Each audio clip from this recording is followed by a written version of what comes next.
വേറെ കോയമ്പത്തൂരും കണ്ട രണ്ട് ബിസിനസ് ഉണ്ട്. അവൻ്റെ അനിയൻ അതിലും വലിയ തട്ടിപ്പാ, അറിയത്തില്ലയോ? അവൻ്റെ അനിയൻ എന്തോ ഒരുത്തിയും കൊണ്ട് ഇതാക്കിയിട്ട് അവനെ കൂടെ ഭയങ്കര കള്ളൻ അവൻ്റെ അനിയൻ. ഇവനും അതിനപ്പുറത്തെ കള്ളൻ. എൻ്റെ അനിയത്തിയുടെ കള്ളത്തരമൊക്കെ അറിയാമോ സാറിന്? എന്തോ സാറിന് അറിയാവുന്നേ?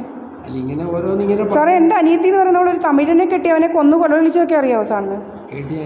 നമ്മളെ ഇങ്ങനെ ഭയങ്കര ശല്യമായിട്ട് മാറിയിരിക്കുക സാറേ. എനിക്കൊരു യൂട്യൂബ് ചാനലുണ്ട്, സാറൊന്ന് സബ്സ്ക്രൈബ് ചെയ്യണേ.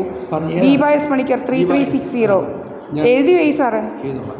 നമുക്കിവിടെ എന്തോ ഇതൊന്നും തരത്തില്ല, എന്തോ അതിൻ്റെ പേര്, മെമ്പർഷിപ്പ് തരാതിരിക്കുക, നമ്മുടെ COP തരാതിരിക്കുക, ഭയങ്കര വേലകളാണ്. നമുക്ക് എന്ന് വെച്ചാൽ ഇവന്മാർക്ക് ജോബ് ലോസ് ഇൻഷുറൻസ് തട്ടണമെന്ന് മനസ്സിലായില്ലയോ? അങ്ങനെ പല നമ്മൾ ഏതെങ്കിലും ഒരു സീനിയറിനെ കണ്ടുപിടിച്ച് പോയാൽ അവരെ കൊണ്ട് സെക്ഷുവലി നമ്മളെ എന്തുവാ അവരുടെ കൂടെ ചെല്ലുന്നോ എന്നൊക്കെ ചോദിപ്പിക്കുക.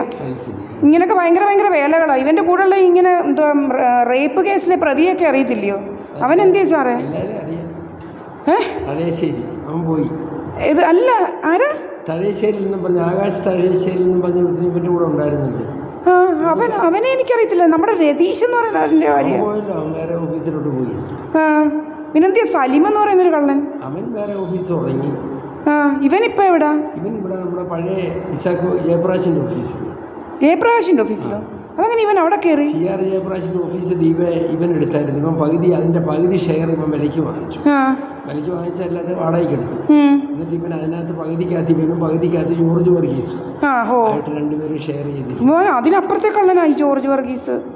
സാറേ, ഇവനക്ക് മറ്റുള്ളവരുടെ കുടുംബകാര്യത്തിനൊക്കെ കയറി ഇടപെടേണ്ട കാര്യം എന്തുവായിരുന്നു ഈ ജോർജ് വർഗീസൊക്കെ?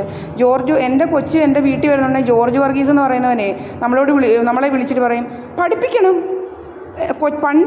പഠിപ്പിക്കണം, കൊച്ചിനെ പഠിപ്പിക്കണമെന്ന്. അവനാരാ സാറേ എൻ്റെ കൊച്ചിനെ പഠിപ്പിക്കണമെന്ന് പറയുന്നത്? ഇവൻ ആരാ സാറേ ജോർജ് വർഗീസ്? അല്ലല്ല, ദിവസം എല്ലാ ആഴ്ചയും കൊച്ചിനെ പഠിപ്പിക്കണമെന്ന് പറയുന്നത് ഇവനാ. സാറിൻ്റെ കൊച്ചിനെ സാറിൻ്റെ ഭാര്യയോട് സാറിൻ്റെ ഫ്രണ്ടാണോ പറയുന്നത്? കുഞ്ഞ് എന്തോ അവിടെ ചേർത്തല ഒരു കോളേജിൽ പഠിക്കുക, BCom ടൂറിസമായിട്ട്. ആ കൊച്ചിനെയൊക്കെ ഇവൻ എന്തോ ചെയ്യുമെന്ന് നമുക്കറിയത്തില്ല. നമ്മുടെ വീട്ടിൽ വിളിച്ചുകൊണ്ട് നിർത്താൻ പറ്റത്തില്ല. കാരണം മോള് അവളെല്ലാം പറഞ്ഞിങ്ങനെ നമ്മുടെ മുഖത്തോട്ട് ലേസർ അടിക്കുക. എന്നിട്ട് ഈ പുരി ഇങ്ങനെ ഇത് കണ്ടോ? ഇവരെ ഇങ്ങനെ കുറേ എണ്ണം അവിടെ നമ്മുടെ ചുറ്റിനും ഉണ്ട്, വീടിൻ്റെ ചുറ്റിനും. നമ്മുടെ വീട്ടിൽ അമ്മയുണ്ട്, അതുകൊണ്ട് നമ്മൾ ജീവിച്ചിരിക്കുന്നത്. നമ്മൾ ഡൽഹിയിൽ ഓടിപ്പോയായിരുന്നു, നമ്മളെ പിടിച്ചുകൊണ്ട് പോവുക. സാറിനറിയാം, നമ്മൾ ഇവിടെ ഒരു മുഴങ്ങോടിക്കാവ് എന്ന് പറയുന്ന ഒരു അമ്പലത്തിൻ്റെ അവിടെ നിന്ന് ഒരു രവീന്ദ്രൻ വരുന്ന അറിയാം, ഒരു ഗൂണ്ട. ഒരു രവീന്ദ്രൻ ഇവിടെ ചീട്ട് കളിക്കാൻ പണ്ട് വരുമായിരുന്നല്ലോ. വക്കീലൊന്നും അല്ല അവൻ ചുമ്മാതെ വരിക, ചീട്ട് കളിക്കാനാണ് വന്നുകൊണ്ടിരുന്നത്. അവനും എല്ലാം കൂടെ എൻ്റെ വീട്ടിൽ വന്ന് ഒരിക്കലും നമ്മളെ പിടിച്ചുകൊണ്ട് പോയി അവിടെ ഇവിടെ ഇട്ടതൊക്കെ സാറിന് അറിയാവോ? എന്നിട്ട് ആ ഡോക്ടർ തന്നെ പറഞ്ഞു കൊച്ചു വന്നാൽ മതി, ഇവരൊക്കെ പറഞ്ഞത് നമ്മുടെ വീട്ടിൽ തരാമെന്ന്. ഭയങ്കര ശല്യമായിട്ട് മാറിയിരിക്കുക. ഇത് എന്തോ സാറേ ചെയ്യേണ്ടത്? ഇവനെ നമ്മൾ ഡിവോഴ്സ് ചെയ്ത്, ഇവന് പിന്നെന്തോ രോഗം?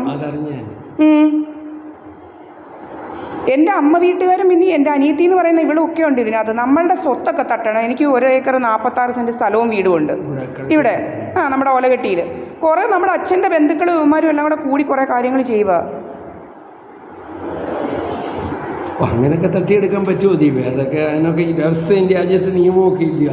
നിയമമൊക്കെ ഇല്ലയോ? നിയമമൊന്നും ഇല്ല. നമ്മുടെ ക്യാമറ ഹാക്ക് ചെയ്യുക, സാറിനെ കാണിച്ചു